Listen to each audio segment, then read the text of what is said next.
شاہویر کے جنون کی انتہا ہو چکی تھی۔ اسے ذرا برابر بھی اس بات کا احساس نہیں ہو رہا تھا کہ عبیر کی ہمت اب جواب دے رہی ہے۔ پوری رات اس نے عبیر کو ایک لمحے کے لیے بھی خود سے دور نہیں ہونے دیا تھا۔ عبیر جو شاہویر کی من مانیوں اور اس کی حد سے بڑھتی ہوئی قربت کو خاموشی سے سہتی رہی، اب تھکن سے چور ہو کر نڈھال ہو چکی تھی۔ اس کے پورے وجود میں درد کی لہریں اٹھ رہی تھیں، مگر شاہویر تھا کہ اس کی بے خودی میں رتی برابر بھی فرق نہیں آ رہا تھا۔ یہ ان کی شادی کی پہلی رات تھی، اسی لیے حیا اور جھجک کے مارے عبیر اس سے زیادہ انکار بھی نہیں کر پا رہی تھی۔ لیکن اب جب سردیوں کی وہ طویل رات گزر چکی تھی اور صبح کی روشنی کمرے میں پھیلنے لگی تھی، تو عبیر کی برداشت ختم ہو گئی۔ اس نے اپنی کپ کپاتی آواز میں شاہویر سے التجا کی اور ہاتھ جوڑ کر اس کی منت کی کہ اب اسے کچھ دیر کے لیے سکون ملنے دے۔ تب کہیں جا کر شاہویر پیچھے ہٹا تھا۔ شاہویر کی اپنی آنکھیں بھی نیند سے بوجھل تھیں، لیکن عبیر کا وہ نکھرا نکھرا سراپا اور اس کے معصوم چہرے کی کشش شاہویر کو کسی پاگل پن میں مبتلا کر رہی تھی۔ وہ کروٹ بدل کر سو گیا، مگر عبیر کے نصیب میں ابھی آرام کہاں تھا۔ اسے اپنی زندگی ایک قید محسوس ہو رہی تھی، جہاں شاہویر کی مرضی کے بغیر اسے سانس لینے کی بھی جرأت نہ تھی۔ عبیر کی آنکھیں نیند کے بوجھ سے بند ہو رہی تھیں کہ کمرے کے دروازے پر زوردار دستک ہوئی۔ شاہویر تو اپنی تھکن اتارنے کے لیے گہری نیند میں جا چکا تھا، اس لیے عبیر کو ہی اٹھنا پڑا۔ وہ نیند میں جھولتی ہوئی بڑی مشکل سے دروازے تک پہنچی۔ اس کے قدم لڑکھڑا رہے تھے اور سر بوجھل تھا۔ دروازے کے پیچھے اس کی ساس شائستہ بیگم کھڑی تھی، جنہوں نے بتایا کہ 9 بج چکے ہیں اور عبیر کے گھر والے مائکے سے ناشتہ لے کر آ پہنچے ہیں۔ شائستہ بیگم نے تاکید کی کہ وہ جلدی سے شاہویر کو بھی جگائے اور دونوں تیار ہو کر باہر آ جائیں۔ عبیر کا دل چاہا کہ وہ وہیں زمین پر بیٹھ کر دھاڑے مار کر رو دے۔ اسے ابھی سوئے ہوئے مشکل سے 2 گھنٹے ہی ہوئے تھے کہ ایک بار پھر اس کی جان عذاب میں ڈال دی گئی۔ اس نے مڑ کر ایک نظر سوئے ہوئے شاہویر پر ڈالی، جو دنیا و مافیہ سے بے خبر سو رہا تھا، مگر اسے پتہ تھا کہ اسے اب اٹھنا ہی پڑے گا۔ اس نے بوجھل دل کے ساتھ اپنے کپڑے نکالے اور غسل خانے کی طرف بڑھ گئی۔ اسے محسوس ہو رہا تھا کہ اس کی ہڈیاں ٹوٹ رہی ہیں، مگر اسے اس حویلی کے رسم و رواج کی خاطر خود کو سنبھالنا تھا۔ شاہویر کی بے حسی نے اسے پہلے ہی دن یہ سبق دے دیا تھا کہ اس گھر میں اس کی ضرورتوں سے زیادہ دوسروں کی خواہشات اہم ہیں۔ نہانے دھونے کے بعد جب وہ تیار ہو کر کمرے سے باہر آئی تو اس کا چہرہ زرد پڑ رہا تھا، مگر پھر بھی اس نے خود کو سنبھالنے کی کوشش کی۔ باہر اس کے گھر والے ناشتہ سجا چکے تھے اور شائستہ بیگم اسے بار بار کہہ رہی تھی کہ شاہویر کو اٹھاؤ، یہ اچھی بات نہیں کہ مہمان بیٹھے ہوں اور دولہا سو رہا ہو۔ عبیر کا دل شاہویر کے پاس جانے سے کٹ رہا تھا۔ رات بھر اس نے شاہویر کی جو شدت اور بے باکی دیکھی تھی، اس کے بعد اس کے دل میں شاہویر کا ایک انجانا سا خوف بیٹھ گیا تھا۔ اسے ڈر تھا کہ اگر وہ اسے جگانے گئی تو شاہویر کہیں پھر سے اسے اپنے حصار میں نہ لے لے۔ اسے شاہویر کے وہ جملے یاد آ رہے تھے کہ میرا جی نہیں بھرا تم سے، بس نہیں چل رہا کہ اس رات کو مزید طویل کر دوں اور تمہاری قربت سے خود کو سیراب کر دوں۔ یہ باتیں یاد آتے ہی عبیر کے ہاتھ پاؤں ٹھنڈے پڑنے لگے، مگر ساس کے بار بار کہنے پر وہ گھبراتی ہوئی واپس کمرے میں گئی۔ کمرے کی فضا اب بھی شاہویر کے بھاری سانسوں اور اس کی موجودگی سے بوجھل تھی۔ عبیر نے کانپتے ہاتھوں سے شاہویر کے کندھے کو چھوا۔ اس کی ہمت نہ ہو رہی تھی کہ اسے زور سے پکارے، کیونکہ اسے شاہویر کے رد عمل کا بخوبی اندازہ تھا۔ 11 بج رہے تھے جب وہ شاہویر کے قریب پہنچی اور آہستہ سے اس کا ہاتھ پکڑ کر اسے ہلانے لگی۔ شاہویر، جلدی سے اٹھ جائیں، میرے گھر والے آ چکے ہیں اور سب ناشتے پر آپ کا پوچھ رہے ہیں۔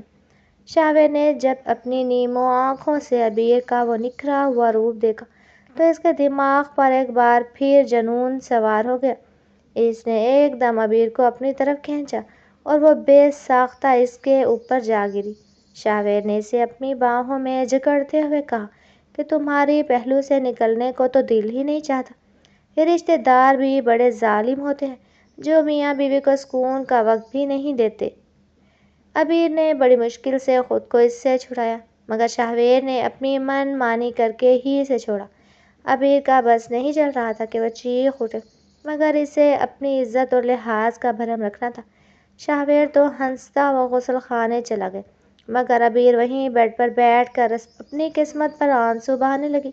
اسے اب اندازہ ہونے لگا تھا کہ اس کی زندگی اب اس کے اپنے ہاتھ میں نہیں رہی۔ شاہویر کی محبت میں ایک ایسی درندگی تھی جو عبیر کی روح کو زخمی کر رہی تھی۔ اس نے آئینہ دیکھا تو اسے اپنی آنکھوں میں ایک ایسی ویرانی نظر آئی جو شاید اب کبھی دور نہیں ہونے والی تھی۔ ناشتہ کرنے کے بعد جب شاہویر کا وہی حال تھا، وہ سب کے سامنے بھی نظروں ہی نظروں سے عبیر کو کمرے میں آنے کے اشارے کر رہا تھا، جیسے اسے عبیر کی تھکن سے کوئی سروکار ہی نہ ہو۔ عبیر جان بوجھ کر شائستہ بیگم کے پاس بیٹھی رہی تاکہ شاہویر کے پاس جانے سے بچ سکے۔ شاہویر کو غصہ آنے لگا اور اس نے تلملا کر کمرے کا دروازہ اتنے زور سے بند کیا کہ پوری حویلی گونج اٹھی۔ شائستہ بیگم بھی حیران رہ گئی کہ اسے کیا ہوا ہے، مگر عبیر خاموش رہی۔ رات کو ولیمہ تھا، اس نے عبیر کو پارلر جانا پڑا۔ وہاں سے جب وہ تیار ہو کر آئی تو اس نے گرے اور سلور رنگ کی بھاری میکسی پہن رکھی تھی، جس میں وہ کسی اپسرا سے کم نہیں لگ رہی تھی۔ شاہویر کی نظریں تو جیسے اس پر جم کر رہ گئی تھیں۔ وہ ایک پل کے لیے بھی اس سے اپنی توجہ ہٹانے کو تیار نہ تھا۔ اسے عبیر کی تکلیف نظر نہیں آ رہی تھی، اسے بس اس بات کی فکر تھی وہ کتنی خوبصورت لگ رہی ہے اور وہ کب اس کے ساتھ اکیلا ہوگا۔ عبیر کی آنکھوں کے نیچے بڑے سیاہ حلقے اس کے بھاری میک اپ کے پیچھے چھپے ہوئے تھے، مگر اس کا دل خون کے آنسو رو رہا تھا۔ اسٹیج پر بیٹھے شاہویر نے عبیر کا ہاتھ اتنی مضبوطی سے تھام رکھا تھا کہ عبیر کو درد ہونے لگا۔ اس نے عبیر کے کان میں جھک کر سرگوشی کی، آج تو تم مجھ سے بچ نہیں پاؤ گی عبیر، آج کی رات میں تمہاری ہر شکایت دور کر دوں گا۔ عبیر کا سر چکرا رہا تھا، وہ کئی راتوں سے جاگی ہوئی تھی اور اس کا جسم ٹوٹ رہا تھا۔ اسی دوران عبیر کی والدہ ثریا بیگم نے شائستہ بیگم سے کہا کہ ہمارے ہاں رواج ہے کہ ولیمے کے بعد بیٹی کو ایک رات کے لیے مائکے لے جاتے ہیں۔ یہ سنا تھا کہ شاہویر کے جیسے ہوش اڑ گئے۔ اس نے فوراً انکار کیا اور کہا کہ ہمارے ہاں ایسا کوئی رواج نہیں، مگر شائستہ بیگم نے اسے ڈانٹ کر چپ کروا دیا اور عبیر کو مائکے جانے کی اجازت دے دی۔ عبیر کو لگا جیسے اسے قید سے رہائی مل گئی ہو۔ وہ صرف یہ چاہتی تھی کہ کسی طرح اپنی نیند پوری کر سکے اور شاہویر کی ان نظروں سے بچ سکے جو اسے کھا جانے والی تھی۔ اس نے دل میں اللہ کا شکر ادا کیا کہ کم از کم ایک رات کے لیے تو اسے سکون ملے گا، مگر وہ نہیں جانتی تھی کہ شاہویر کا جنون اسے اتنی آسانی سے آزاد نہیں کرے گا۔ مائکے پہنچ کر عبیر نے جیسے ہی کپڑے بدلے اور سونے کے لیے لیٹی، شاہویر کا فون بجنے لگا۔ وہ فون پر آگ بگولا ہو رہا تھا۔ تمہاری ہمت کیسے ہوئی مجھ سے پوچھے بغیر وہاں جانے کی؟ میں تمہیں لینے آ رہا ہوں، تم ابھی کے ابھی تیار ہو جاؤ۔ عبیر نے منتیں کیں کہ گھر والے کیا سوچیں گے، یہ کیا ہے رواج، مگر شاہویر نے ایک نہ سنی۔ اس نے غصے میں کہا تمہارے پاس صرف 15 منٹ ہیں، ویسے ہی تیار ہو جاؤ جیسے ولیمے لگ رہی تھی۔ میں تمہارے زیورات اپنے ہاتھوں سے اتاروں گا جیسے سہاگ رات کو اتارتے ہیں۔ عبیر کا سانس سینے میں رک گیا۔ اسے سمجھ آ گیا تھا کہ شاہویر کو اس کی تکلیف سے کوئی غرض نہیں ہے، اسے صرف اپنی انا اور اپنی ضرورت پوری کرنی ہے۔ وہ بوجھل قدموں سے دوبارہ تیار ہونے لگی۔ اس کی آنکھوں سے آنسو بہہ رہے تھے، مگر شاہویر کے خوف نے اسے مجبور کر دیا تھا۔ وہ رات کے اندھیرے میں شاہویر کے ساتھ واپس روانہ ہوئی، یہ جانتے ہوئے کہ یہ رات بھی اس کے لیے ایک نیا عذاب لے کر آئے گی۔ شاہویر گاڑی میں بھی اسے غصے بھری نظروں سے دیکھ رہا تھا اور اسے یاد دلا رہا تھا کہ وہ صرف اس کی ملکیت ہے اور اسے کسی کی مرضی کی ضرورت نہیں ہے۔ عبیر کی روح کانپ رہی تھی کیونکہ وہ جانتی تھی کہ اس کی زندگی کا ہر لمحہ اب شاہویر کی درندگی کی بھینٹ چڑھ جائے گا۔ رات کے پچھلے پہر جب شاہویر عبیر کو زبردستی اس کے مائکے سے واپس حویلی لے کر آیا تو فضا میں ایک عجیب سی گھٹن اور خاموشی طاری تھی۔ شاہویر کا پارا 7ویں آسمان پر تھا، اسے یہ بات ہضم نہیں ہو رہی تھی کہ ابیر اس کی اجازت کے بغیر ایک رات کے لیے بھی اس سے دور کیسے رہ سکتی ہے۔ جیسے ہی وہ کمرے سے داخل ہوئے، شاویر نے دروازے کو پیچھے سے لاک کر دیا اور غصے سے ابیر کا بازو دبوچ لیا۔ تمہیں کیا لگتا تھا کہ تم وہاں جا کر سکون سے سو جاؤ گی اور میں یہاں اکیلا تڑپتا رہوں گا؟ شاویر کی آواز میں ایک ایسی وحشت تھی جس نے ابیر کے وجود کو کانپنے پر مجبور کر دیا تھا۔ ابیر جو پہلے ہی کئی راتوں کی تھکن اور نیند کی کمی سے نڈھال تھی، اس کی آنکھوں سے بے اختیار آنسو بہنے لگے۔ اس نے روتے ہوئے شاویر سے التجا کی کہ وہ اب بہت تھک چکی ہے اور اس کا جسم اب مزید بوجھ برداشت کرنے میں کی سخت نہیں رکھتا، مگر شاویر پر تو جیسے کوئی جنون سوار تھا۔ اس نے نہایت بے رحمی سے ابیر کو جھٹکا دیا اور اسے یاد دلایا کہ اس گھر میں اور شاویر کی زندگی میں اس کی حیثیت صرف ایک تابعدار بیوی کی ہے، جس کی اپنی کوئی مرضی نہیں ہو سکتی۔ اسی رات شاویر نے اپنی انا کی تسکین کے لیے ابیر پر وہ تمام سختیاں کی جو ایک کمزور عورت کے لیے سہنا ناممکن تھا۔ ابیر کی سسکیاں کمرے کی دیواروں سے ٹکرا کر دم توڑ رہی تھیں، مگر شاویر کا دل پگھلنے کے بجائے مزید کٹھور ہوتا گیا۔ اسے ابیر کے درد سے زیادہ اپنی جیت پیاری تھی۔ وہ اسے یہ جتانا چاہتا تھا کہ وہ جہاں بھی جائے شاویر کا سایہ اس کا پیچھا نہیں چھوڑے گا۔ اگلی صبح جب سورج کی روشنی کھڑکیوں کے پردوں سے چھن کر اندر آئی تو ابیر بستر پر ایک زندہ لاش کی طرح پڑی تھی۔ اس کا پورا وجود نیل کے نشانات اور بے پناہ درد سے چور تھا۔ شاویر غسل خانے سے نہا کر نکلا تو اس کے چہرے پر ایک عجیب سی فاتحانہ مسکراہٹ تھی، جیسے اس نے کوئی بہت بڑا معرکہ سر کر لیا ہو۔ اس نے ابیر کو بستر پر اس حال میں دیکھ کر بھی کوئی ہمدردی نہ جتائی، بلکہ نہایت اسپاٹ لہجے میں حکم دیا کہ جلدی سے تیار ہو کر باہر آؤ، کیونکہ ناشتے پر شائستہ بیگم اور گھر کے باقی افراد اس کا انتظار کر رہے ہوں گے۔ ابیر نے اپنی بوجھل آنکھیں کھولنے کی کوشش کی، مگر اسے اپنی پلکیں بھی وزنی محسوس ہو رہی تھیں۔ اس کا سر چکرا رہا تھا اور اسے شدت سے متلی محسوس ہو رہی تھی۔ جب وہ بڑی مشکل سے سہارا لے کر اٹھی، اس کے قدم لڑکھڑا رہے تھے۔ آئینہ دیکھتے ہی وہ خود سہم گئی۔ اس کی آنکھوں کے حلقے سیاہ حلقے پڑ چکے تھے اور چہرے کی وہ معصومیت اور رونق کہیں کھو گئی تھی جو چند دن پہلے تک اس کی پہچان تھی۔ شاویر نے اس کے قریب آ کر اس کے گال کو چھوا اور طنزیہ انداز میں کہا، یہ زردی تمہارے چہرے پر جچ رہی نہیں رہی۔ ابیر تھوڑا میک اپ کرو اور مسکرا کر باہر آنا۔ میں نہیں چاہتا کہ میری ماں کو لگے کہ تم پر کوئی ظلم کر رہا ہو۔ ابیر نے خاموشی سے اپنے آنسو پونچھے۔ اسے پتہ تھا کہ احتجاج کرنے کا کوئی فائدہ نہیں ہے۔ شاویر کے ضمیر پر تالے لگ چکے تھے اور اس کی ہر چیخ شاویر کے لیے محض ایک شور تھا۔ ناشتے کی میز پر شائستہ بیگم ابیر کے مرجھائے ہوئے چہرے کو دیکھ کر پریشان ہو گئی۔ انہوں نے شفقت سے اس کا ہاتھ تھاما اور پوچھا، اس کی طبیعت کیسی ہے؟ مگر اس سے پہلے کہ ابیر کچھ کہتی، شاویر نے مداخلت کرتے ہوئے بات سنبھال لی۔ امی، اسے بس نئے گھر میں ایڈجسٹ ہونے میں تھوڑا وقت لگ رہا ہے، اور پھر مائکے سے واپسی کا تھوڑا صدمہ بھی تو ہے نا؟ شاویر نے شرارت سے ابیر کی طرف دیکھا۔ ابیر نے صرف سر جھکا لیا۔ وہ چاہتی تھی تو سب سچ بتا دیتی، مگر وہ اپنے خاندان کی عزت اچھالنا نہیں چاہتی تھی۔ ناشتے کے دوران بھی شاویر کا رویہ ایسا تھا جیسے وہ سب کے سامنے بھی اپنی ملکیت جتانا چاہتا ہو۔ وہ بار بار ابیر کے ہاتھ کو چھوتا یا اس کی پلیٹ میں خود نوالے رکھتا، جو بظاہر محبت لگتی تھی، مگر ابیر جانتی تھی کہ یہ اس کے جنون کا ایک حصہ ہے۔ ناشتے کے بعد شاویر آفس چلا گیا تو ابیر کو تھوڑی دیر کے لیے سانس لینے کا موقع ملا۔ وہ اپنے کمرے میں آ کر لیٹ گئی، مگر تھوڑی ہی دیر میں شاویر کی چھوٹی بہن کمرے میں آ گئی اور اسے باتوں میں لگا دیا۔ وہ چاہتی تھی کہ وہ سب چلی جائیں تاکہ وہ تھوڑی دیر سو سکے، مگر حویلی کے رواج اور مہمانوں کی آمد و رفت اسے ایک لمحہ بھی چین سے نہ بیٹھنے دیا۔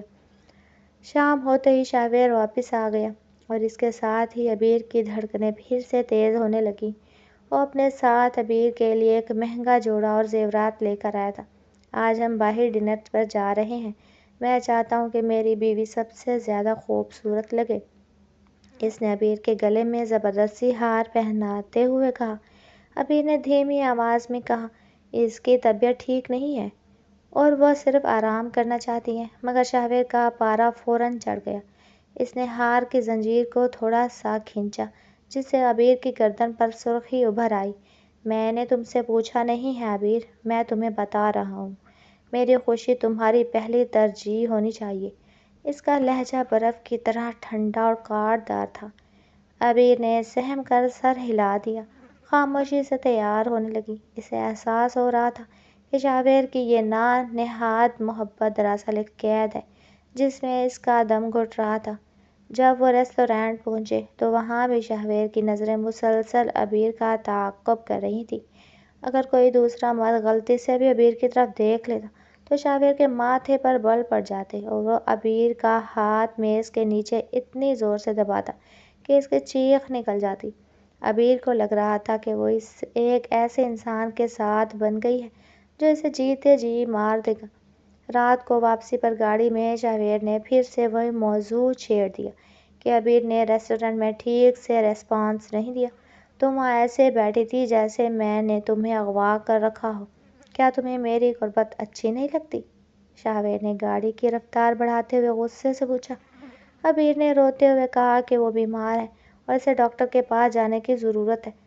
مگر شہویر نے اس کی بات کا مذاق اڑایا۔ تمہیں کسی ڈاکٹر کی نہیں، صرف میری توجہ کی ضرورت ہے، اس نے بے رحمی سے کہا۔ کمرے میں پہنچتے ہی اس نے ابیر کو اس کی کمزوری کا احساس دلایا اور اسے یہ جتایا کہ وہ اس کا شوہر ہے اور اس کے ہر جذباتی جسمانی حق پر صرف شہویر کا قبضہ ہے۔ اس رات شہویر کا رویہ پہلے سے بھی زیادہ جارحانہ تھا۔ اسے ابیر کی سسکیوں میں ایک عجیب سا سکون مل رہا تھا۔ وہ اسے اپنی محبت کہتا تھا، مگر ابیر کے لیے یہ محبت ایک عذاب بن چکی تھی۔ وہ پوری رات بستر کی چادر کو مٹھیوں میں بھینچے شہویر کے اس بے رحم جنون کو سہتی رہی، یہاں تک کہ اس کی روح تک زخمی ہو گئی۔ اسے سمجھ نہیں آ رہا تھا کہ وہ اس جہنم سے نکلنے کا کیسے نکلے، کیونکہ شہویر کے حصار سے نکلنا اس کے لیے موت کو گلے لگانے کے برابر تھا۔ وقت کا پہیہ گھوم رہا تھا، مگر ابیر کے لیے ہر دنیا ایک نئی اذیت کی نوید لے کر آتا تھا۔ شہویر کا جنون اب اس نہج پر پہنچ چکا تھا جہاں اسے ابیر کی جیتی جاگتی انسان کے بجائے اپنی کوئی قیمتی جاگیر محسوس ہونے لگی تھی۔ اسے ابیر کا کسی سے بات کرنا، یہاں تک کہ اپنی ساس شائستہ بیگم کے پاس زیادہ دیر بیٹھنا بھی زہر لگنے لگا تھا۔ وہ وقت جب بھی آفس سے آتا، اس کی پہلی کوشش یہی ہوتی کہ وہ ابیر کو سب سے کاٹ کر کمرے میں بند کر دے۔ ابیر کی صحت اب تیزی سے گر رہی تھی۔ اس کے چہرے کی وہ زردی جو پہلے صرف تھکن کی وجہ سے تھی، اب باقاعدہ بیماری کی شکل اختیار کر رہی تھی۔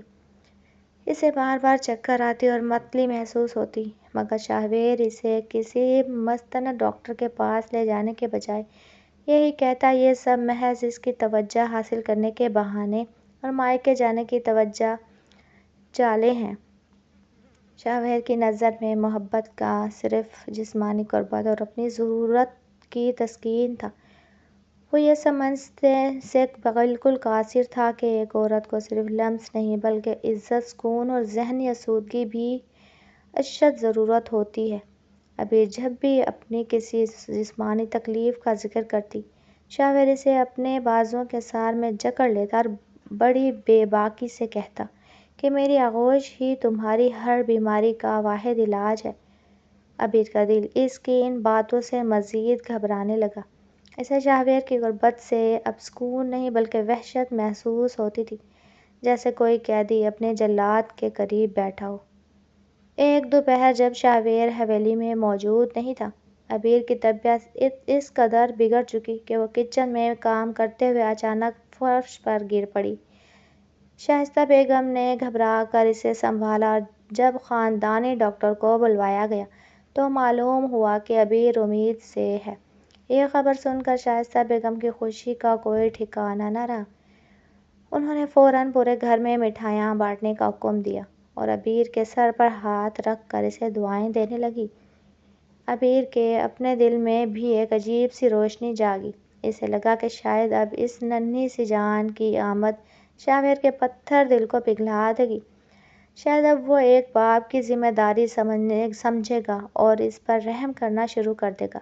اسے امید تھی کہ اب شہویر اس کی گرتی ہوئی صحت کا خیال رکھے گا اور اسے آرام کرنے کا موقع دے گا۔ مگر جب شام کو شہویر گھر آیا اور اسے یہ بڑی خبر سنائی گئی تو اس کے رد عمل نے عبیر کی تمام امیدوں پر ایک ہی پل میں پانی پھیر دیا۔ شہویر کے ماتھے پر خوشی کے بجائے غصے اور بیزاری کے گہرے بل پڑ گئے۔ اس نے سب کے سامنے تو بظاہر خوشی اختیار کی، مگر جیسے ہی وہ دونوں کمرے میں اکیلے ہوئے، اس نے عبیر کو دیوار سے لگا دیا۔ تمہیں کیا لگتا تھا اس بچے کے آنے کے بعد میں تمہیں چھوڑ دوں گا یا میری توجہ بڑھ جائے گی؟ شہویر کی آواز میں غصہ اور حسد صاف جھلک رہے تھے۔ وہ اپنے ہی آنے والے بچے سے حسد کرنے لگا تھا، کیونکہ اسے ڈر تھا کہ اب عبیر کا وقت اور اس کی تمام تر توجہ اس بچے میں بڑھ جائے گی اور اس کا اپنا سکون غارت ہو جائے گا۔ عبیر نے روتے ہوئے شہویر کے پاؤں پکڑ لیے، نہایت لجاجت سے التجا کی، شہویر خدا کے لیے ایسا نہ کریں، یہ آپ کا اپنا خون ہے، آپ کی اپنی نسل ہے، اللہ کا واسطہ ہے اس معصوم پر رحم کریں اور مجھے تھوڑا آرام کرنے دیں۔ ڈاکٹر نے صاف کہا ہے کہ میری حالت بہت نازک ہے، اگر میں نے مکمل آرام نہ کیا تو کچھ بھی برا ہو سکتا ہے۔ مگر شہویر پر تو جیسے اس وقت شیطان سوار تھا۔ اس نے عبیر کی ایک نہ سنی اور اسے دو ٹوک الفاظ میں کہہ دیا، اسے ابھی کسی اولاد کی کوئی خواہش نہیں ہے، اسے صرف اپنی بیوی چاہیے جو ہر وقت تر و تازہ رہ کر اس کے اشاروں پر ناچے۔ اس نے عبیر کو یہاں تک دھمکی دے دی کہ وہ اس بچے کو کبھی قبول نہیں کرے گا اگر اس کی وجہ سے عبیر اس سے ایک پل کے لیے بھی دور ہوئی۔ اس رات شہویر نے تمام اخلاقی اور انسانی حدیں پار کر دیں۔ اس نے ڈاکٹر کے آرام کے مشورے کو ردی کی ٹوکری میں پھینک دیا اور عبیر کی حالت زار پر ذرا بھی ترس نہ کھایا۔ عبیر پوری رات شدید درد سے کراہتی رہی۔ اسے مسلسل محسوس ہو رہا تھا کہ اس کے وجود کے اندر کچھ ٹوٹ رہا ہے، کوئی ننھی سی زندگی ہے جو اس کے شوہر کے اس بے رحم جنون کی بھینٹ چڑھ رہی ہے۔ وہ کروٹیں بدلتی رہی، تکیے میں منہ چھپا کر سسکیاں بھرتی رہی، مگر شہویر اپنی خود غرضی کی گہری نیند سو چکا تھا۔ اسے اس بات کی فکر ہی نہیں تھی کہ اس کی ہوس ایک معصوم جان کی دشمن بن چکی ہے۔ اگلی صبح کا سورج عبیر کے لیے ایک قیامت بن کر طلوع ہوا۔ اسے شدید درد اور خوف کے غیر معمولی اخراج کی وجہ سے فوری طور پر ایمرجنسی میں ہسپتال لے جایا گیا۔ شائستہ بیگم اور ثریا بیگم ہسپتال کی راہداریوں میں بیٹھی دھاڑیں مار کر رو رہی تھیں، جبکہ شہویر وہاں بھی ایک بے حس انسان کی طرح دیوار سے ٹیک لگائے کھڑا تھا، جسے اس سے ان سب باتوں سے کوئی فرق نہیں پڑتا تھا۔ جب لیڈی ڈاکٹر آپریشن تھیٹر سے باہر آئیں تو اس کی آنکھوں میں شدید غصہ اور دکھ کے تاثرات نمایاں تھے۔ اس نے شہویر کو اپنے آفس میں بلایا اور باتیں کہیں جو کسی بھی غیرت مند انسان کے لیے ڈوب مرنے کا مقام ہوتی ہیں۔ مسٹر شہویر، آپ انسان ہیں یا کوئی وحشی درندے؟ آپ کی بیوی کے وجود کو آپ نے جس بے رحمی سے کچل دیا ہے، اس کی ایک مثال نہیں ملتی۔ اس کی حالت دیکھ کر صاف لگتا ہے کہ اسے کسی محبت کرنے والے شوہر نے نہیں بلکہ کسی خونخوار دشمن نے نشانہ بنایا ہے۔ آپ کی اس حد سے بڑھتی ہوئی بے احتیاطی اور جسمانی ظلم کی وجہ سے آپ کا بچہ ضائع ہو گیا ہے، اور سب سے افسوسناک خبر یہ ہے کہ عبیر کا اندرونی نظام اس قدر بری طرح متاثر ہوا کہ وہ اب اپنی پوری زندگی میں کبھی دوبارہ ماں نہیں بن سکے گی۔ ڈاکٹر کی باتیں سن کر ایک لمحے کے لیے تو شہویر کے پیروں تلے سے زمین نکل گئی، مگر اس کے پچھتاوے میں اب بھی اس کی جھوٹی انا شامل تھی۔ ہسپتال کے بیڈ پر پڑی عبیر جب ہوش میں آئی اور اسے اپنی پہلی اولاد کے چھن جانے اور ہمیشہ کے لیے بانجھ پن ہو جانے کی روح فرسا خبر ملی تو اس کی جینے کی تمنا ہی فنا ہو گئی۔ اس نے کوئی شور نہیں مچایا، کوئی آہ زاری نہیں، بس ساکت ہو کر اسپتال کی سفید چھت کو تکتی رہی۔ اس کی اس خاموشی میں وہ بھیانک طوفان چھپا تھا جو کسی بھی ہنستے بستے گھر کو خاک میں ملانے کے لیے کافی تھا۔ شہویر جب اس کے قریب آیا اور پچھتاوے کے ڈرامے کے تحت اس کا ہاتھ تھامنے کی کوشش کی تو ابیر نے زندگی میں پہلی بار پوری نفرت سے اپنا ہاتھ پیچھے کھینچ لیا۔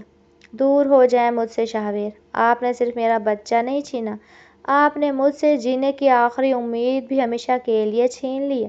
آپ کی یہ نام نہاد محبت، یہ وحشی جنون اب میرے لیے صرف اور صرف گھن اور نفرت کا باعث ہے۔ ابیر کی آواز میں وہ کاٹ سرد مہری تھی جو شاہویر نے اس سے پہلے کبھی نہیں سنی تھی۔ شاہویر کو لگا کہ شاید وقت گزرنے کے ساتھ سب ٹھیک ہو جائے گا، مگر اسے اس بات کا ادراک نہیں تھا۔ اس نے ابیر کے اندر کی عورت اور اس کے اعتبار کو ہمیشہ کے لیے قتل کر دیا تھا۔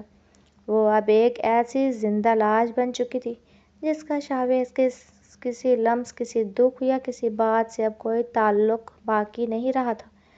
شاہویر کا بے رحم جنون اب خود اس کے اپنے ہی گلے ایسا پھندا بننے والا تھا جس سے وہ کبھی چھٹکارا نہیں پا سکے گا، کیونکہ قدرت اپنا انصاف کرنے کے لیے پوری طرح تیار تھی۔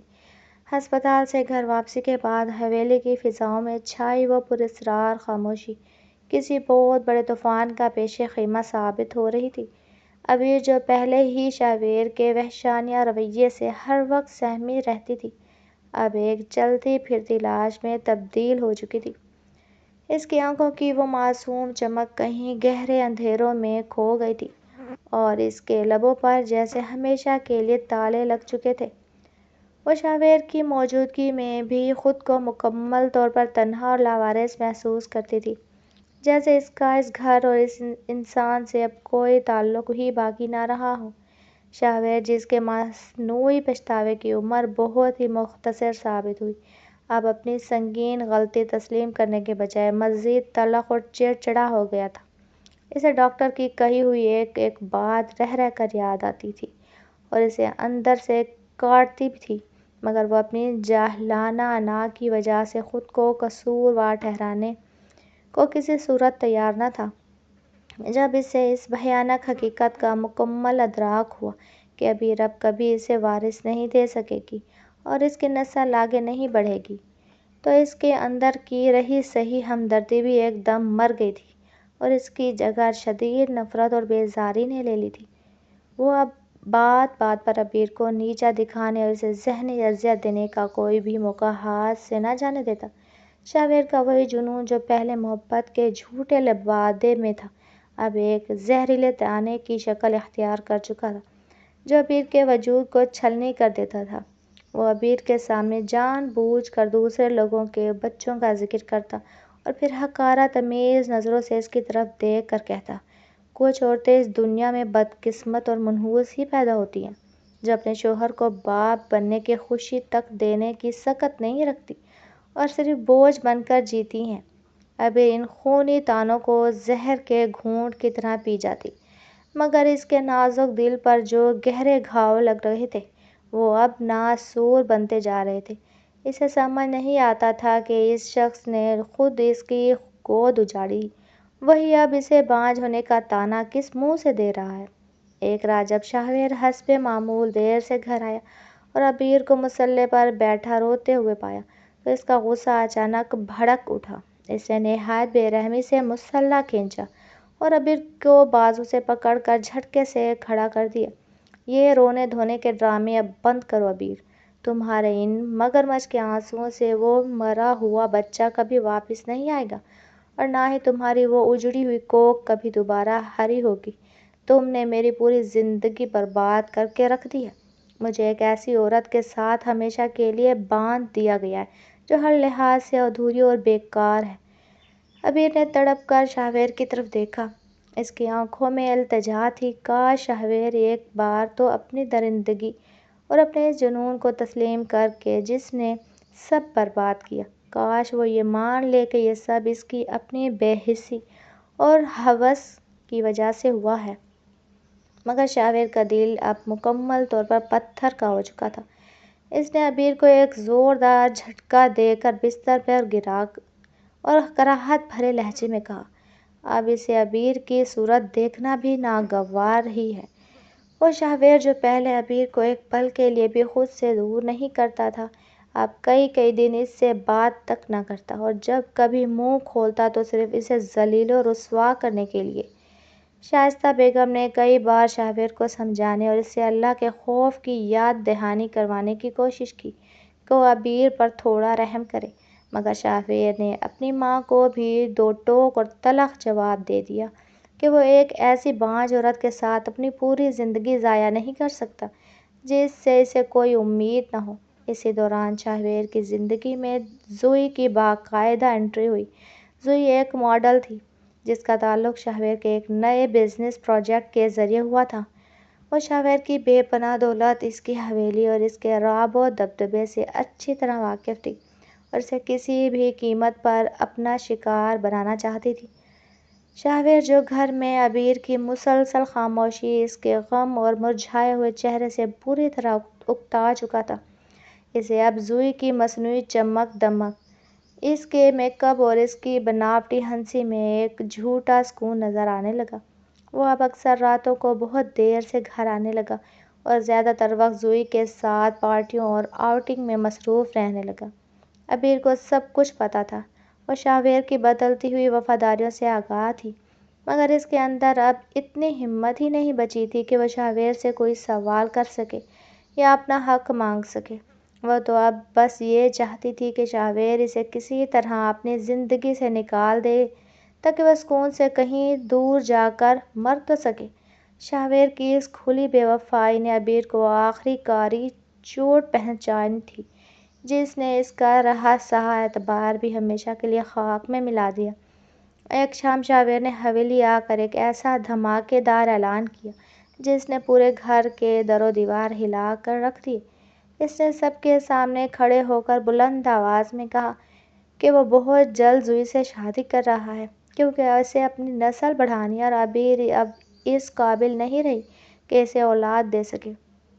شائستہ بیگم نے اس فیصلے پر بہت واویلا کیا، عبیر کے حق میں آواز اٹھائی، شہریار کو بہت برا بھلا کہا، مگر شہریار کے جنون کے سامنے کسی کی ایک نہ چلی۔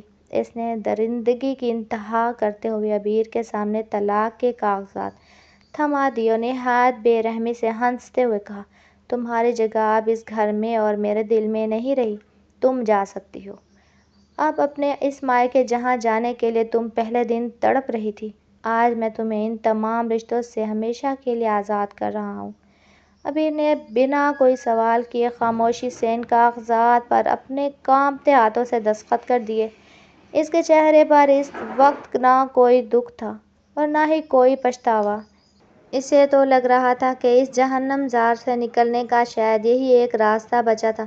اس نے اپنا مختصر سا سامان ایک بیگ میں سمیٹا اور اسی کالی رات میں حویلی کی وہ منحوس دہلیز پار کر لی۔ اس نے پیچھے مڑ کر ایک بار بھی اس حویلی کی طرف نہیں دیکھا جہاں اس کی جوانی اور اس کی خوشیاں دفن ہو چکی تھیں۔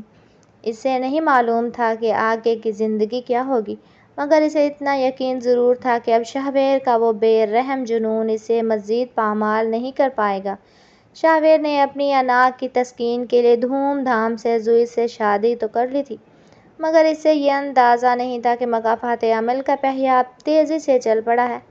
زوئی وہ عورت ہرگز نہیں تھی جو شہریار کی خدمت کرتی یا اس کی انا کو تسکین پہنچاتی جیسا کہ عبیر کرتی تھی۔ وہ تو صرف شہریار کے بینک بیلنس اور اس کی جائیداد کی اصل عاشق تھی۔ شادی کے چند ہفتے گزرتے ہی زوئی نے اپنے اصلی اور بھیانک رنگ دکھانا شروع کر دی۔ وہ اب شہریار کو اپنی انگلیوں پر نچانے لگی اور ہر اس بات پر اسے عبیر کی یاد دلانے لگی جو عبیر خاموشی سے سہ لیتی تھی۔ شہریار کو اب آہستہ آہستہ احساس ہونے لگا تھا کہ اس نے اپنی زندگی میں کتنا بڑا ہیرا کھو کر ایک معمولی پتھر کو گلے لگا لیا ہے، مگر اس کی جھوٹی انا اب بھی اسے جھکنے یا اپنی غلطی ماننے نہیں دے رہی تھی۔ وہ ایک ایسے مکڑی کے جال میں پھنس چکا تھا جہاں سے نکلنا اب اس کے بس کی بات نہ رہی تھی۔ قدرت کا بے آواز انصاف اب شہریار کے در و دیوار پر دستک دے رہا تھا اور وہ ہولناک حادثہ بہت قریب تھا جو شہریار کی مغرور زندگی کو ہمیشہ کے لیے بدل کر رکھ دینے والا تھا۔ شہریار نے زوئی کو اپنی زندگی کا حصہ تو بنا لیا تھا، مگر حویلی کی وہ رونق اور برکت جسے عبیر کے بوجھل قدموں کے ساتھ ہی رخصت ہو گئی تھی۔ زوئی ایک انتہائی زاد خیال اور جدید و دور کی خود غرض لڑکی تھی جسے حویلی کے تقدس ساز کی خدمت یا خاندانی روایات سے دور دور تک کوئی سروکار نہ تھا۔ اس کا پورا دن مہنگے برانڈز کی شاپنگ اور راتیں کلبوں یا پارٹیوں میں گزرتی تھیں۔ شاہویر، جو پہلے عبیر پر حاکمانہ انداز میں حکم چلانے کا عادی تھا، اب خود زوئی کے اشاروں پر ایک کٹ پتلی کی طرح ناچنے پر مجبور ہو گیا تھا۔ زوئی نے نہایت چالاکی سے آہستہ آہستہ شاہویر کو اس کی اپنی ماں شائستہ بیگم سے بھی دور کرنا شروع کر دیا اور گھر کے ہر چھوٹے بڑے معاملے اپنی من مانی مداخلت بڑھا دی۔ شاہویر کو اب شدت سے احساس ہو رہا تھا کہ جس نسل کو بڑھانے اور وارث پانے کا خواب دیکھ کر اس نے عبیر جیسی مخلص عورت کو ٹھکرایا، وہ خواب تو کبھی پورا ہوتا نظر نہیں آ رہا۔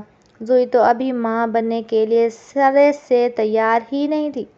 وہ اپنے ماڈلنگ کیریئر اور اپنے جسمانی فٹنس کو کسی بھی قیمت پر اولاد جیسی ذمہ داری پر قربان کرنے کو تیار ہی نہ تھی۔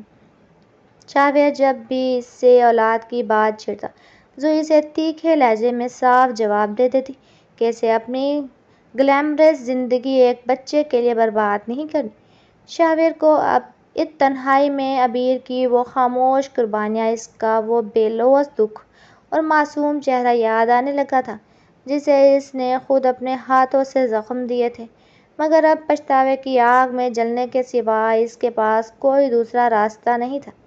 ایک طوفانی رات شاہویر اور زوئی کے درمیان پیسوں اور طرز زندگی کو لے کر شدید جھگڑا ہوا۔ زوئی نے غصے میں شاہویر کو وہ کڑوی حقیقت سنا دی جس کا اسے گمان بھی نہ تھا۔ اس نے صاف کہہ دیا کہ وہ شاہویر کے ساتھ صرف اس کی دولت اور عیش و عشرت کی وجہ سے جڑی ہوئی ہے، اور جس دن یہ سب ختم ہوا یا شاہویر نے اسے روکنے ٹوکنے کی ہمت کی، وہ اسے چھوڑ کر چلی جائے گی۔ شاہویر شدید غصے، صدمے اور پچھتاوے کی ملی جلی کیفیت میں حویلی سے نکلا اور اپنی گاڑی کی رفتار بڑھاتے ہوئے سڑکوں پر دیوانہ وار دوڑانے لگا۔ اس کے دماغ میں عبیر کے وہ آخری آنسو، لیڈی ڈاکٹر کی وہ سنگین وارننگ اور زوئی کی تلخ باتیں ایک بھیانک طوفان کی طرح گردش کر رہی تھی۔ اس کی آنکھوں کے سامنے ماضی کے گناہوں کا اندھیرا چھانے لگا، اور اسی لمحے سامنے سے آنے والے ایک بے لگام ٹرک سے اس کی گاڑی کی ہولناک ٹکر ہو گئی۔ دھماکہ اس قدر شدید تھا کہ شاہویر کی قیمتی گاڑی کے پرخاشے اڑ گئے اور وہ لہولہان حالت میں گاڑی کے لوہے کے ڈھانچے میں بری طرح پھنس گیا۔ جب اسے کئی گھنٹوں کی جدوجہد کے بعد ہسپتال منتقل کیا گیا تو اس کی حالت انتہائی تشویشناک تھی۔ کئی طویل آپریشنز کے بعد ڈاکٹروں نے اس کی جان تو بچا لی، مگر اس کے پیروں نے ہمیشہ کے لیے اس کا ساتھ چھوڑ دیا۔ شاہویر، جو کبھی اپنی طاقت اور رعب پر غرور کرتا تھا، اب تاحیات ایک وہیل چیئر کا محتاج ہو چکا تھا۔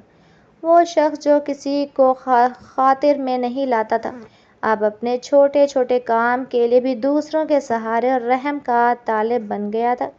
شاہویر کی اس دائمی معذوری کی خبر سنتے ہی زوئی کا رویہ یکسر بدل گیا۔ وہ جو پہلے ہی اس کی سخت طبیعت سے اکتا چکی تھی، اب اسے شاہویر ایک بیکار بوجھ محسوس ہونے لگا۔ ہسپتال میں شاہویر کی تیمارداری کرنے کے بجائے وہ پسِ پردہ اپنے وکلاء کے ساتھ مل کر شاہویر کی جائیداد اور بینک اکاؤنٹس اپنے نام منتقل کروانے کے منحوس منصوبے بنانے لگی۔ شاہویر کو جب ہوش آیا اور اسے اپنی معذوری کی سنگینی کا پتہ چلا تو اس کی دنیا جیسے اجڑ ہی گئی۔ وہ درد اور بے بسی سے چیخا چلایا، مگر اس کی آواز سننے والا اب کوئی مخلص انسان وہاں موجود نہ تھا۔ شائستہ بیگم، جو خود صدموں سے نڈھال اور بیمار تھی، وہ بھی اپنے بیٹے کی یہ حالت دیکھ کر بستر سے لگ گئی۔ زوئی نے ایک دن نہایت بے شرمی سے شاہویر کے بستر پر آ کر طلاق کے کاغذات رکھ دیے اور حقارت آمیز ہنسی کے ساتھ کہنے لگی، شاہویر، میں نے تم سے شادی تمہاری طاقت، تمہارے نام اور تمہارے پیسے کے لیے کی تھی۔ اب تم ایک لاچار اور بیکار معذور بن چکی ہو، اور میں اپنی جوان زندگی ایک وہیل چیئر پر بیٹھے مرد کے ساتھ ضائع نہیں کر سکتی۔ شاہویر نے جب زوئی کے ہاتھ میں اپنی جائیداد کے قانونی کاغذات دیکھے تو اسے پہلی بار احساس ہوا کہ اس نے کتنا بڑا گناہ کیا تھا۔ زوئی اسے اسی بے کسی کی حالت میں چھوڑ کر حویلی سے نکل گئی بالکل ویسے ہی جیسے شہویر نے عبیر کو اس کی زندگی کے نازک ترین موڑ پر بے سہارا چھوڑا تھا، دوسری طرف عبیر اپنے مائکے میں ایک نہایت خاموش اور سادہ زندگی گزار رہی تھی۔ اس نے شہویر کے حادثے اور اس کی عبرتناک حالت کے بارے میں سب کچھ سن رکھا تھا، مگر اس کے زخمی دل میں اب انتقام کی کوئی تڑپ باقی نہیں رہی تھی۔ اس کا کزن دانیال، جو کئی سالوں سے دبئی میں اپنا کامیاب بزنس چلا رہا تھا، ان دنوں کچھ عرصے کے لیے واپس آ چکا تھا۔ دانیال بچپن ہی سے عبیر کی معصومیت کا معترف تھا اور اسے پسند کرتا تھا، مگر شہویر کے خاندان کی طاقت اور اس کے وحشی جنون کے آگے کبھی اپنی آواز اٹھانے کی ہمت نہیں کر سکتا تھا۔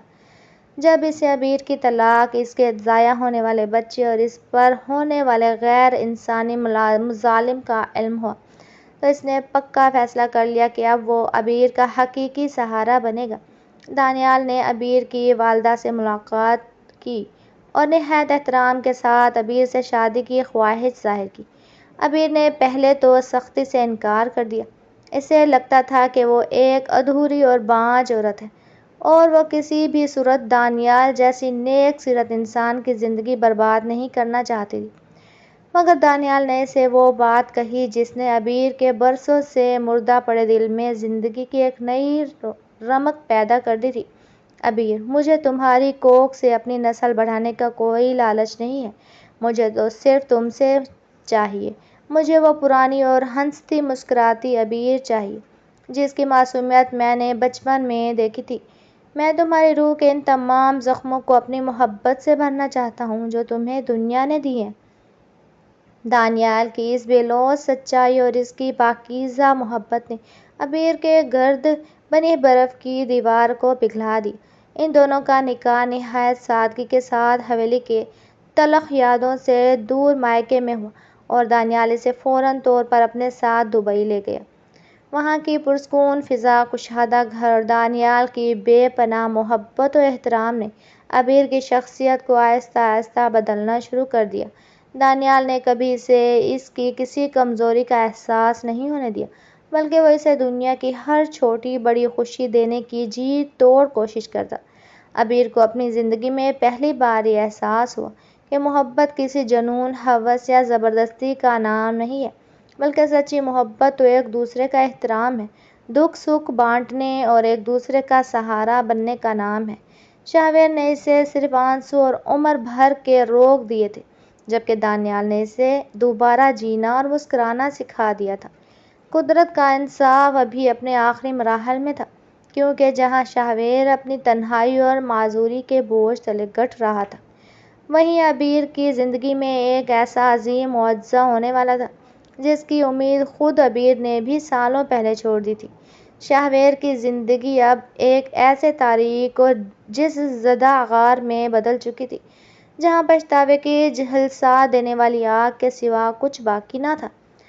وہ عالیشان حویلی جہاں کبھی اس کے ایک ایک حکم پر در و دیوار کانپتے تھے، اب اسے کاٹنے کو دوڑتی تھی۔ وہ دن بھر اپنی وہیل چیئر پر ساکت بیٹھا کھڑکی کے پار تپتی دھوپ کو تکتا رہتا۔ اس کے دماغ میں ماضی کے وہ تمام بھیانک مناظر کسی فلم کی طرح گردش کرتے جب اس نے عبیر کی معصومیت اور اس کے تقدس کو اپنے بے رحم جنون کی بھینٹ چڑھا دیا تھا۔ شہویر کو اب شدت سے احساس ہو رہا تھا کہ طاقت، دولت اور مردانگی کا عزم صرف تب تک ہوتا ہے جب تک اللہ کی بے آواز لاٹھی حرکت میں نہیں ہوتی۔ زوئی نے اسے نہ صرف مالی طور پر کنگال کر دیا تھا، بلکہ اس کی مردانگی اور عزت نفس کو بھی سرعام پامال کر کے رکھ دیا تھا۔ وہ راتوں کو اکیلا اپنے ٹھنڈے کمرے میں اپنی ان بے جان ٹانگوں کو دیکھتا جن پر اسے کبھی بڑا ناز تھا، اور پھر وہ پھوٹ پھوٹ کر روتا۔ اسے عبیر کی وہ سسکیاں اور ہاتھ جوڑ کر مانگی گئی وہ بھیک یاد آتی جو اس نے صرف تھوڑے سے آرام اور سکون کی طلب ہوتی تھی، اور شہویر کہکے لگا کر اس کی تکلیف کا مذاق اڑاتا تھا۔ اس نے جس عورت کو بانجھ کا لقب دے کر ذلیل و رسوا کیا تھا، آج وہ خود ایک ایسی زندہ لاش بن کر رہ گیا تھا جسے پیاس بجھانے کے لیے پانی کا ایک گلاس پینے کے لیے بھی نوکروں کی خوشامد کرنی پڑتی تھی۔ شہویر کی ضعیف ماں شائستہ بیگم اب اسے دیکھ کر صرف ٹھنڈی آہیں بھرتی تھی۔ ان کے پاس اب اپنے بیٹے کو دینے کے لیے تسلی کا ایک لفظ بھی باقی نہیں تھا، کیونکہ وہ جانتی تھی کہ یہ سب مکافات عمل ہے۔ دوسری طرف دبئی کی خوشگوار اور پرسکون فضاؤں میں عبیر کی اجڑی ہوئی زندگی ایک بالکل نیا اور خوبصورت رخ اختیار کر رہی تھی۔ دانیال نے اسے وہ تمام، وہ عزت اور وہ توقیر دی جس کا تصور کرنا بھی عبیر کے لیے کبھی محال تھا۔ دانیال کا رویہ شاہویر کے اس وحشیانہ رویے کے بالکل برعکس اور مخلصانہ تھا۔ وہ عبیر کی چھوٹی سے چھوٹی ضرورت، اس کی ناپسند پسند کا خیال رکھتا اور اس کی مرضی اور خوشی کے بغیر کبھی اس کے قریب آنے کا بھی نہ سوچتا۔ عبیر کو شروع میں دانیال کے اس قدر بے لوث پیار سے ایک انجانا سا ڈر لگتا تھا۔ اسے لگتا تھا کہ شاید یہ بھی شاہویر کی طرح کوئی نیا جال ہے، مگر وقت کے ساتھ ساتھ دانیال کی پاکیزہ نیت اور اس کے رویے نے عبیر کے وہ تمام خدشات کو ختم کر دیا۔ دانیال نے ایک دن عبیر کا ہاتھ تھام کر اسے شہر کے سب سے بہترین اور جدید ہسپتال میں مکمل چیک اپ کے لیے جانے کا فیصلہ کیا، اگرچہ عبیر کا پکا یقین تھا کہ اب کچھ نہیں ہو سکتا۔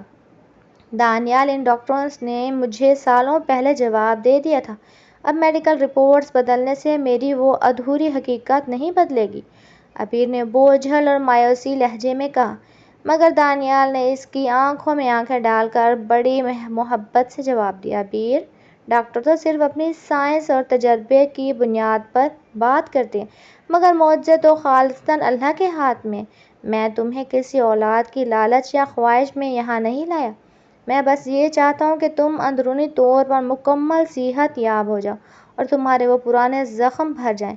دانیال کی اس بے غرض بات نے عبیر کے دل میں اس کے لیے احترام اور محبت کی ایک نئی شمع روشن کر دی۔ ہسپتال میں جب عبیر کے تمام جدید ٹیسٹ مکمل ہوئے تو وہاں کی سینئر سلیٹ ڈاکٹر نے ایک ایسا انکشاف کیا جس نے عبیر کے ہوش اڑا دیے۔ ڈاکٹر نے بتایا کہ ماضی میں ہونے والے جسمانی ظلم اور ذہنی دباؤ نے عبیر کے جسمانی نظام کو شدید نقصان تو پہنچایا تھا، مگر دبئی کے اس پرسکون ماحول، دانیال کی مسلسل محبت اور ذہنی سکون کی وجہ سے اس کے اندرونی زخم موازنہ طور پر بھر چکے ہیں۔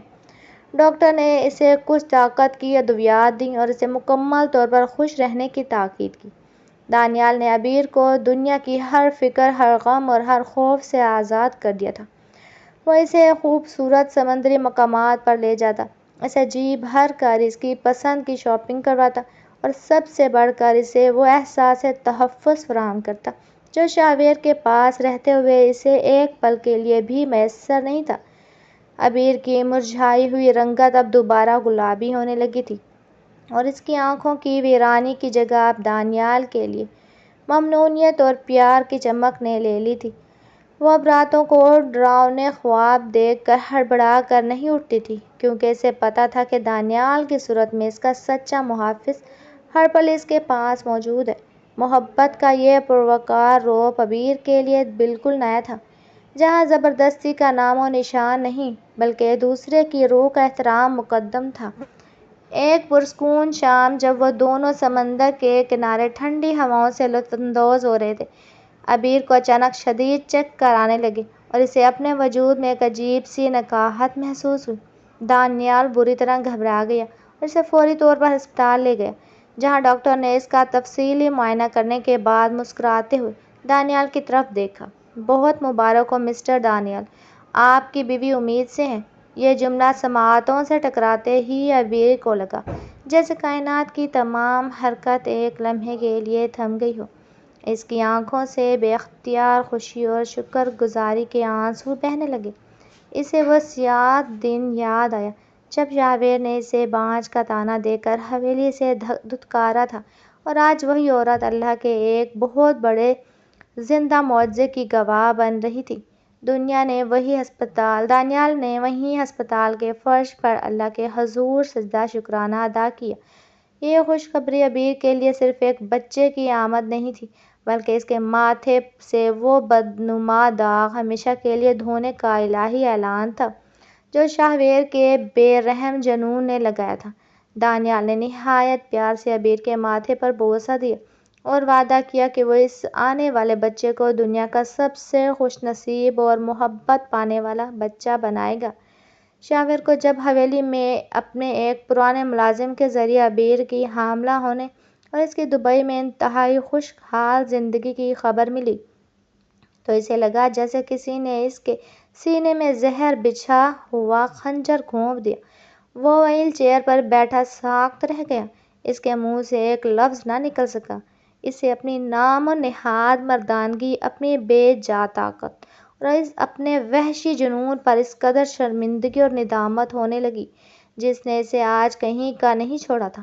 اسے اب پوری طرح سمجھ آ رہا تھا کہ بانجھ عبیر کی کوکھ نہیں تھی بلکہ بانجھ تو شاور کی سوچ، اس کا کردار اور اس کا احساس تھا۔ اس نے اللہ کی ایک معصوم اور پاکیزہ بندی پر ظلم کر کے اصل اپنی ہی نسل کو اپنے ہاتھوں سے مٹا دیا تھا۔ شاور اب حویلی کے ایک اندھیرے کونے میں پڑا اپنی اذیت ناک موت کی دعائیں مانگتا، جبکہ دوسری طرف عبیر ایک نئی زندگی کو جنم دینے کی پرمسرت تیاریاں کر رہی تھی۔ قدرت نے شاور سے اس کا غرور اور اس کی اولاد چھین کر عبیر کی خالی جھولی کو لازوال خوشیوں سے بھر دیا تھا۔ یہ شاور کے لیے وہ الہی سزا تھی جو اسے جیتے جی عبرت کا ایک زندہ نشان بنانے والی تھی۔ عبیر کی زندگی میں خوشیوں کی یہ بہار کسی معجزے سے کم نہ تھی، مگر یہ خواب اب ایک جیتی جاگتی اور خوبصورت حقیقت بن چکا تھا۔ دبئی کے ایک پرسکون گھر میں جہاں کبھی خاموشی اور تنہائی کا راج ہوا کرتا تھا، اب آنے والے ننھے مہمان کی تیاریاں پورے عروج پر تھیں۔ دانیال نے جیسے اپنی زندگی کا واحد مقصد ہی عبیر کی راحت اور اس کی خوشی کو بنا لیا تھا۔ وہ ہر گھنٹے بعد عبیر کا حال پوچھتا، اسے دنیا کی بہترین پھل اور تازہ جوسز اپنے ہاتھوں سے پلاتا اور اسے ایک لمحے کے لیے بھی تنہا نہ چھوڑتا۔ عبیر کو اکثر ماضی کے وہ بھیانک دن یاد آتے جب اسے شدید بخار، تھکن اور جسمانی تکلیف میں بھی شاور کے بے رحم مطالبوں کو پورا کرنا پڑتا تھا، مگر یہاں دانیال تھا جو اسے صوفے سے اٹھنے تک کی اجازت نہ دیتا۔ دانیال اکثر عبیر کے پاس بیٹھ کر اس کا ہاتھ تھامتا اور بڑی عقیدت سے کہتا، عبیر، یہ بچہ ہماری پاکیزہ محبت کی نشانی ہے۔ میں چاہتا ہوں کہ جب یہ دنیا میں آئے تو اسے اپنی ماں کے چہرے پر صرف اور صرف اطمینان کی مسکراہٹ نظر آئے۔ عبیر کی آنکھوں میں دانیال کے لیے بے پناہ احترام تھا۔ وہ اکثر سوچتی کہ اللہ نے اسے شاور جیسے جہنم سے نکال کر دانیال جیسی جنت میں کیوں بھیجا تو اسے اپنے اس صبر کا احساس ہوتا جو اس نے سالوں تک حویلی کی کالی دیواروں کے پیچھے خاموشی سے کیا تھا۔ دوسری طرف حویلی میں شاور کی حالت اب اس نہج پر پہنچ چکی تھی کہ بڑے بڑے ڈاکٹروں نے بھی اسے لاعلاج قرار دے دیا۔ وہ نہ صرف جسمانی طور پر وہیل چیئر پر تک محدود تھا بلکہ اس کے گردے بھی تیزی سے کام کرنا چھوڑ رہے تھے۔ شاور کی وہ بے پناہ دولت جس پر وہ کبھی فرعون بن کر غرور کرتا تھا، اب پانی کی طرح اس کے علاج پر بہہ رہی تھی، مگر اسے ایک پل کا سکون میسر نہ تھا۔ زوئی نے طلاق کے فوراً بعد دھوکے سے جائیداد کا ایک بڑا حصہ اپنے نام کروا لیا تھا اور اب شاور کے پاس صرف وہی پرانی حویلی بچی تھی جو اس کے گناہوں اور عبیر کی سستیوں کی واحد گواہ تھی۔ شاور اکثر آدھی رات کو وہیل چیئر پر بیٹھا ہذیانی کیفیت میں اپنے ملازموں کو عبیر کے نام سے پکارتا اور جب اسے اچانک یاد آتا کہ عبیر اس کی زندگی میں نہیں ہے تو وہ پاگلوں کی طرح اپنے سر کو دیواروں سے ٹکرانے لگتا۔ اسے رہ رہ کر عبیر کے وہ آخری جملے یاد آتے، آپ نے مجھ سے جینے کی امید چھین لی ہے۔ شاور کو اب احساس ہو رہا تھا کہ اس نے ایک فرشتے جیسی عورت کو کھو کر اپنی زندگی میں ابدی اندھیرا بھر لیا ہے۔ اس کا وہ جنون جو اسے کبھی طاقتور محسوس کرواتا تھا، اب اس کے لیے ایک ایسی زنجیر بن گیا تھا جس نے اسے جیتے جی قبر کے دہانے تک پہنچا دیا تھا۔ ہسپتال کے وی آئی پی وارڈ میں جہاں ہر طرف خوشیوں کی خوشبو پھیلی ہوئی تھی، عبیر کے ہاتھ ایک نہایت خوبصورت صحت مند بیٹے کی پیدائش ہوئی۔ دانیال نے جب پہلی بار اپنے بیٹے کو گود میں لیا تو اس کی آنکھوں سے تشکر اور خوشی کے آنسو بے اختیار بہہ نکلے۔ اس نے کانپتے ہوئے ہاتھوں سے بچے کو عبیر کے قریب کیا اور اس کے ماتھے پر بوسہ دے کر بھرائی ہوئی آواز میں کہا، دیکھو ابیر، اللہ نے ہمیں دنیا کی سب سے بڑی خوشی دے کر سرخرو کر دیا۔ ابیر نے جب اپنے سینے سے لگے اس ننھے وجود کا لمس محسوس کیا تو اسے لگا جیسے اس کے وجود کی تمام پرانی تلخیاں، تمام گہرے زخم اور تمام برسوں پرانا درد ایک ہی لمحے میں مٹ گئے ہیں۔ اس بچے کی آمد نے ابیر کو ایک نئی اور طاقتور شناخت دے دی تھی۔ وہ اب صرف ایک مظلوم بیوی یا طلاق یافتہ عورت نہیں تھی، وہ ایک ماں تھی اور ایک مکمل اور کامیاب عورت تھی۔ دانیال نے اپنے بیٹے کا نام ارحام رکھا، جس کا مطلب ہے نہایت رحم دل۔ یہ نام جیسے شاہویر اس بے رحم جنون کے جواب میں قدرت کا ایک کھلا تماچا تھا۔ ابیر اب ایک ایسے خاندان کا مرکز تھی جہاں اس کی قدر تھی، جہاں اسے ایک ملکہ کی طرح سر آنکھوں پر رکھا جاتا تھا۔ شاہویر کو جب اس کی ماں شائستہ بیگم نے روتے ہوئے یہ خبر سنائی کہ ابیر کے ہاں بیٹا ہوا ہے تو شاہویر کے خشک حلق سے ایک ایسی دردناک چیخ نکلی جو پوری حویلی میں گونج اٹھی۔ وہ شخص جو کبھی پورے تکبر سے یہ کہتا تھا کہ ابیر بانجھ ہے، آج اسی ابیر کے بیٹے کی خبر سن کر اپنی زندگی کی آخری سانسیں گن رہا تھا۔ شاہویر نے کانپتے ہاتھوں سے اپنی ماں کا پلو پکڑا اور ہچکچا لیتے ہوئے التجا کرنے لگا، امی مجھے ایک بار ابیر سے ملنا ہے، مجھے اس سے معافی مانگنی ہے، میں اس بوجھ کے ساتھ مرنا نہیں چاہتا۔ شائستہ بیگم نے تڑپ کر کہا کہ وہ اب کسی اور کی عزت دار بیوی ہے اور 7 سمندر پار، بہت دور ہے، مگر شاہویر کی آخری ضد کے آگے انہیں سر جھکانا پڑا۔ انہوں نے بڑی تگ و دو کے بعد دانیال کا نمبر حاصل کیا اور اسے فون کر کے شاہویر کی نزا کی حالت اور اس کی آخری خواہش بتائی۔ دانیال نے فون سنا اور پھر ایک نظر ابیر کی طرف دیکھا جو نہایت سکون سے اپنے بیٹے کو لوری سنا رہی تھی۔ دانیال نے نہایت تحمل اسپاٹ لہجے میں جواب دیا، خالہ ابیر اب وہ ابیر نہیں رہی جسے شاہویر جانتا تھا یا جس پر وہ ظلم کرتا تھا، وہ اب میری بیوی اور ایک معصوم بچے کی ماں ہے۔ میں اسے ماضی کے اس جہنم زار میں دوبارہ ایک لمحے کے لیے بھی نہ بھیج سکتا۔ شاہویر سے کہیں اگر اسے سچی معافی مانگنی ہے تو اس رب سے مانگے جس کی بندی پر اس نے ظلم کیا تھا، کیونکہ ابیر نے تو اسے اسی دن اپنے ذہن سے خرچ دیا تھا جس دن اس نے طلاق نامے پر دستخط کیے تھے۔ شاہویر نے جب دانیال کا یہ بے لچک جواب سنا تو اس کی آنکھوں سے خون کے آنسو بہنے لگے۔ اسے اب سمجھ آ گیا تھا کہ زندگی میں کچھ غلطیاں ایسی ہولناک ہوتی ہیں جن کی تلافی کبھی ممکن نہیں ہو سکتی۔ اس نے اپنے بند اور اندھیرے کمرے میں ابیر کی ایک پرانی اور پھٹی ہوئی تصویر ڈھونڈی جو وہ طیش میں آ کر پھاڑنا بھول گیا تھا اور اسے اپنے سینے سے لگا کر زاروں قطار رونے لگا۔ اسے صاف محسوس ہو رہا تھا کہ موت کا فرشتہ اس کے سرہانے کھڑا ہے اور اس کا پورا نام اعمال ایک ہولناک منظر کی طرح اس کے سامنے ہے۔ اس نے جس عورت کو اپنی حیوانی ہوس کے بھین چڑھایا، آج وہی عورت اس کے لیے نجات کا وہ واحد راستہ تھی جو اب ہمیشہ کے لیے بند ہو چکا تھا۔ شاہویر کی حالت لمحہ بہ لمحہ بگڑتی گئی، اس کا جسم نیلا پڑنے لگا اور اسے سانس لینے میں شدید دشواری ہونے لگی۔ وہ وہیل چیئر سے تڑپ کر فرش پر گرا، اس کے منہ سے صرف ابیر ابیر کی نہیز سے صدا نکل رہی تھی، مگر وہاں اس کی پکار سننے والا کوئی نہ تھا۔ قدرت کا بے آواز انصاف اپنے عروج پر تھا۔ ایک طرف نئی زندگی کی خوشیاں تھیں تو دوسری طرف ایک عبرت ناک اور تنہا انجام۔ حویلی کے در و دیوار آج بھی ایک عجیب سی وحشت اور خاموشی کا منظر پیش کر رہے تھے۔ شاہویر جو کبھی اپنی مردانگی، طاقت اور بے پناہ دولت کے زام میں زمین پر پاؤں نہیں رکھتا تھا، آج اسی حویلی کے ٹھنڈے اور بے رحم فرش پر بے یار و مددگار اپنی زندگی کی آخری اور مشکل ترین سانسیں لے رہا تھا۔ اس کی دھندلائی ہوئی نظریں کمرے کے اس دروازے پر جمی تھیں جہاں سے کبھی ابیر مسکراتے ہوئے اندر آتی تھی، مگر اب وہاں صرف پچھتاوے کے سوا منڈلا رہے تھے۔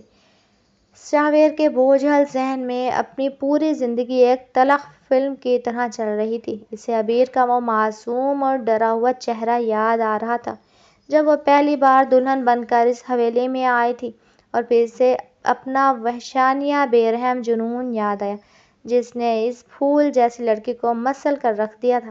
اس نے اللہ کی دی ہوئی ایک عظیم نعمت کی ناقدری کی تھی۔ اس نے سچی محبت کو محض ہوس سمجھا تھا اور ایک پاکیزہ رشتے کو اپنی جاہلانہ انا کی بھینٹ چڑھا دیا تھا۔ شاہویر کا حلق سوکھ کر کانٹا ہو رہا تھا۔ وہ پکارنا چاہتا تھا، معافی کی بھیک مانگنا چاہتا تھا، مگر زبان سے ساتھ چھوڑ دیا تھا۔ اسی عالم قسم پرسی میں تڑپتے ہوئے شاہویر کی روح اس کے جسم کے قید خانے سے پرواز کر گئی۔ وہ شخص جس نے دوسری کی زندگی کو جہنم بنایا تھا، خود نہایت تنہائی اور عبرتناک طریقے سے اس دنیا سے رخصت ہو گیا۔ شاہویر کی موت کے چند ہی ہفتوں بعد زوئی کا انجام بھی پوری دنیا نے اپنی آنکھوں سے دیکھ لیا۔ وہ دولت، وہ جائیداد جس کے لیے اس نے شاہویر کو دھوکہ دیا تھا، اسے ایک پل کے لیے بھی راس نہ آئی۔ زوئی جس گلیمرس دنیا اور اپنی مصنوعی خوبصورتی پر ناز کرتی تھی، وہاں ایک ایسے بھیانک اسکینڈل نے اسے اپنی لپیٹ میں لیا کہ وہ کہیں منہ دکھانے کے قابل نہ رہی۔ اس کی تمام ہتھیالی گئی جائیداد قانونی پیچیدگیوں، دھوکہ دہی کے کیسز کی نذر ہو گئی اور وہ سڑک پر آ گئی۔ منشیات کی مہنگی لت نے اسے جسمانی اور ذہنی طور پر تباہ کر دیا تھا۔ وہ اکثر شاہویر کی اسی حویلی کے باہر ویران گلیوں میں دیکھی جاتی، جہاں وہ ایک ایک لقمے کے لیے بھیک مانگتی اور لوگ اسے پہچاننے سے بھی صاف انکار کر دیتے۔ اللہ کا انصاف خاموش ضرور ہوتا ہے، مگر جب اس کی گرفت آتی ہے تو کوئی جائے پناہ نہیں ملتی۔ زوئی کا انجام ان تمام لوگوں کے لیے ایک بڑا سبق تھا، جو دوسروں کے ہنستے بستے گھر اجاڑ کر اپنی خوشیوں کے محل بناتے ہیں۔ ادھر دبئی کے ایک پرسکون اور عالی شان گھر میں عبیر کی زندگی اب مکمل طور پر خوشیوں کے رنگوں میں بھر چکی تھی۔ شاہویر کی موت کی خبر جب اسے ملی تو اس نے صرف ایک گہری آہ بھری اور انا للہ و انا الیہ راجعون پڑھ کر ہمیشہ کے لیے خاموشی اختیار کر لی۔